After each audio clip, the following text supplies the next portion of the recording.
मैं भी कुछ एक जो बात है वो रखना चाहूंगा। हमारे पूर्व वक्ता राष्ट्रीय सदस्य मांगू दादा ने जो बात रखी उन्हीं की बात को कंटिन्यू करना चाहूंगा मैं कि आज एक बात को याद दिला दी कि कभी कभी नहीं निकलता है, पर हमें भी वो दिन याद आ गए जिस दिन हम हॉस्टल में पढ़ते थे और कई शाखा में जाकर के यही वाला सैल्यूट मारा करते थे।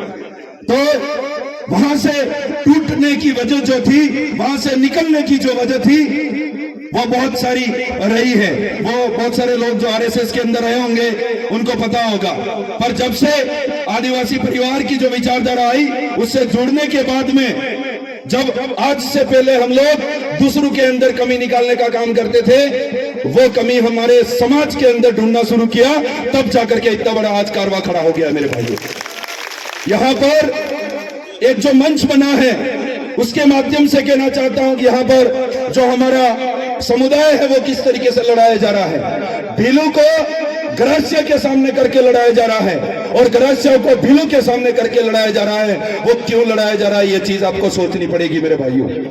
वो इसलिए लड़ाया जा रहा है क्योंकि उनको पता है अगर भील और गरासिया आदिवासी समाज नाम की जो जाजम है, जो मंच है और जो बैनर है, जो झंडा है, उसके नीचे जाकर के बैठ गए उस दिन हमारा सुपड़ा साफ हो जाएगा। उनको ये पता है, पर ये चीज आपको जानने की जरूरत है मेरे भाइयों। यहाँ पर बैठे हुए गरासिया भी है और भील भी है।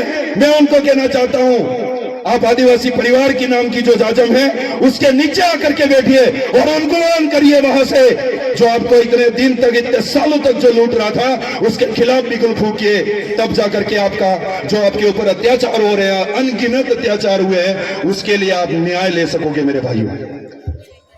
मैं मोटे मोटे तौर पर आप भाइयों को बात करना चाहूंगा।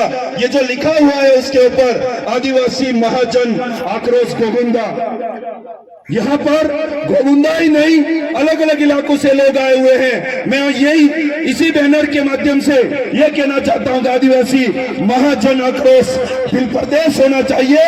और वो यहाँ पर बैठे हुए लोगों से कहना चाहता हूँ, भाइयों से कहना चाहता हूँ कि आपके अंदर जो आक्रोश है वो ऐसे मरना नहीं चाहिए। वो आक्रोश है उसको इतना तेज करिए अपने अंदर कि आने वाला हमारे पास 3 से 4 महीने रहे हैं, उसके अंदर हमारे आक्रोश को इस तरीके से दिखाना है कि जो व्यक्ति कालकी बाई की हत्या हुई उसके खिलाफ आवाज उठाने में सक्षम होगा, उस आदमी को आपको विधानसभा भेजना है। ये बात आपको तैयारी करनी पड़ेगी मेरे भाइयों। मैं आपसे सवाल पूछना चाहता हूं, आपको यह कहना है कि हम करेंगे या कोई जो आज जिनकी दुकानें खोल रखी है वो लोग करेंगे, आपको तय करना पड़ेगा। मैं सवाल पूछना चाहता हूं कि आपके घर के अंदर जो छोटी बेटी बेटे हैं उनकी शिक्षा की बात कौन करेगा? हम करेंगे तो हाथ खड़ा करके आपको बोलना पड़ेगा। हमारे परिवार के अंदर जो बेटे बेटियां हैं, जो बच्चे हैं, उनकी शिक्षा की बात कौन करेगा मेरे भाइयों? हम करेंगे, ये करके आपको वो करना पड़ेगा।